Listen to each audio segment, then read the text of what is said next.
Salam dəyərli izləyicilər. Xoş gördük kanalımda. Bugün çox ləzzətli, bol şərbətli paxlava hazırlayıram. Əvvəlcə bir çay qaşığı dolu olmayan quru mayanın üzərinə biraz iluq su əlavə edib bir kənarda gözlədirəm. Daha sonra mən burada 900 qram undan istifadə elədim. Deməli 1 kiloqramdan biraz az, 900 qram deyək ki, un götürürsüz. Üzərinə biraz duz, biraz şəkər tozu, 1 qaşıq şəkər tozu, 200 qram xama, 2 ədəd bütöv yumurta ağlı sarılı, 200 qram yağ, 1 dolu stəkan, 200 qramlıq xrustal stəkan ki var, 1 dolu stəkan süd, təbii ki süd burada isti olmalıdır və sonda hazırladığım həmən mayanı da üzərinə əlavə eləyib, onun üzərinə əlavə eləyib xəmiri yoğururam. Xəmiri yoğurduqdan sonra burada çox gözlətmirəm, hardasa 20 dəqiqə 25 dəqiqə gözlədirəm, kifayət eləyir. Daha sonra xəmirimizi kündələrə ayırıram. Deməli, əvvəlcə paxlavanın alt və üst, hansı ki yuxaları olacaq, o kündələri böyük götürürəm. Deməli, üst yuxasının üst kündəsini 350 qramdan, altdakı listin ən altdakı kündəni isə 250 qramdan götürürəm. Yerdə qalan hissəni isə 11 yerə bölürəm. Beləliklə 13 kündə bizdə alınır və yuxanı hansı ki alt yuxanı ki 250 qramdan götürmüşəm. Əvvəlcə o kündəni yayıb paxlava listimizə yerləşdirəcəm. Listimiz burada 30-un 40-adır ölçüsü.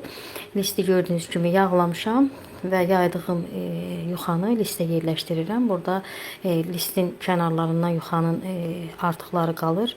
Yəni bildirmək istəyirəm ki, burada kəsib çıxartdığım xəmirləri heç də israf etmirəm. Mən burada paxlava çox hazırlayıram. Yəni bir neçə list paxlava hazırlayıram. Deməli, hər xəmir elədikcə kənarlarından çıxan xəmirləri də yeni xəmirə qatıb istifadə edirəm. Yəni sonda hansı ki bu bildirmək istəyirəm ki, yuxaların ki kənarında qalan artıq xəmirlər var.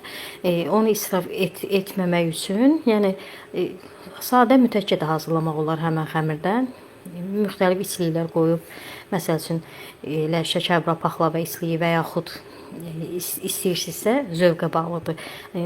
Adi bir xurmanın içərisində tumunu çıxarıb, mütəkkənin içinə yerləşdirib, fırladıb bir mütəkkə hazırlaya bilərsiniz. Yəni bunun yuxanın qırağından çıxdığı xəmirlərdən söhbət gedir.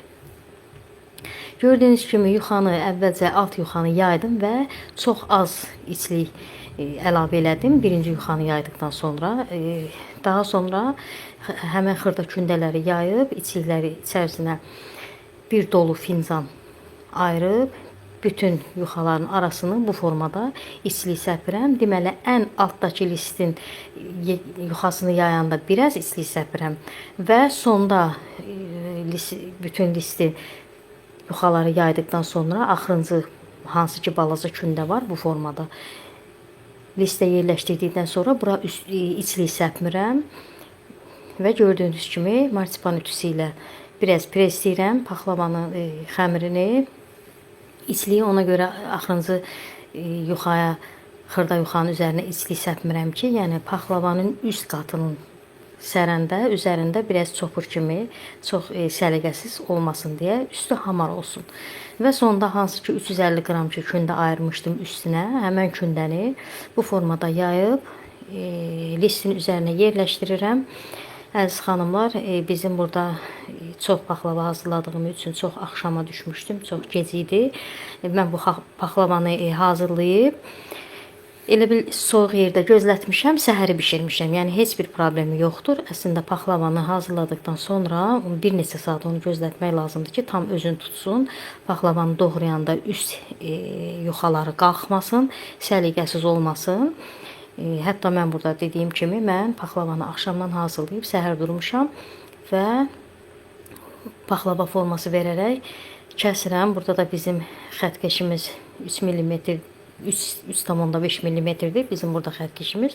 Amma 3 mm-lik xətkeşlə də kəsmək olar. Gördüyünüz kimi əvvəlcə bu formada kəsirəm. Bütün paxlavanın kəsilən hissələr, lentalar hamısı eyni ölçüdə olur. Daha sonra xətkeşi çəpinə qoyaraq paxlava forması verib yenidən kəsirəm. Əziz xanımlar, mən deməli qeyd etdiyim kimi bir neçə list paxlava hazırladım burada. Deməli paxlavanı elə list paxlava olub ki, onun içərisində qoz ləpəsini qovurmuşam, yəni müştərinin istəyini nəzərə alaraq qovurmuşam. Rəngi biraz tünd olub. Çox da ləzzətli olur qovuranda ləpələri. Yəni içərisinin rəngi tünd olsa da problem deyil. Əsas dadı çox ləzzətli olur həqiqətən. Deməli 1 ədəd yumurtanı bütöv, digərini isə tək sarısını istifadə elədim. Gördüyünüz kimi süzgəcdən keçirdim. Yumurtanın içərisində artıq tullantılar süzgəcdə qaldı. Yəni o paxlavanın üzərinə yaysaydım süzgəcdən keçirmədən, paxlavanın üzərində həmin o tullantılar çox pis görünərdi. Yəni sobada tünd qızarardı, ləkə kimi görünərdi. Daha sonra limon rəngi vururam yumurtaya və biraz da duru yağ. Gördüyünüz bu yumurtanı tam bütünlükdə hamısını mən həmən bir list paxlavanın üzərinə fırça vasitəsilə sürtürəm. O qədər yəni yumurtanı o qədər yuxaların üzerinə çəkirəm ki, tam yedizdirirəm həmən yumurtanı paxlavam. Elə olanda elə bil paxlava çox parıldayır. Yəni mən heç vaxt glikozadan istifadə eləməmişəm paxlava özünə. Yəni paxlava çox parıltılı olur. Yumurtanın hamısını xəmirə yedirdəndə, çəkəndə. Və üst ləpəsini də təbii ki qramla deyil, sayladı. Yəni neçə ədəd paxlava çıxırsa, həmən qədər də üstünə ləpələri yerləşdirirəm paxlavanın. Yerləşdirirəm sobaya, biraz keçdikdən sonra özünü tutur, daha sonra çıxarıb gördüyünüz kimi hansı ki yumurta çəkəndə paxlavalar bir-birinə yapışıb, bıçaq vasitəsilə həmən kəsiklərdən yer açıb, üzərinə 1 stəkan dolu ərinmiş, dağ olmuş yağ əlavə eləyirəm və yenidən qoyuram sobada bişir, alt üst bişənə qədər, sonda üzərinə şərbəti əlavə eləyirəm. Əziz xanımlar, mən burada şərbətin hazırlama qaydasını səhvən olub ki, mən videoya daxil etməmişəm. Bildirim ki, burada bizim şərbətimiz 3 stəkan yarımdır.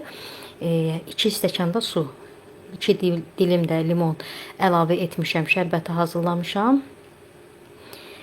Deməli 2 stəkan şəkər tozunun şərbəti bu listə çox azdır. Odur ki, mən burada 3 stəkan yarım şəkər tozundan istifadə eləmişəm və burada da göstərirəm sizə.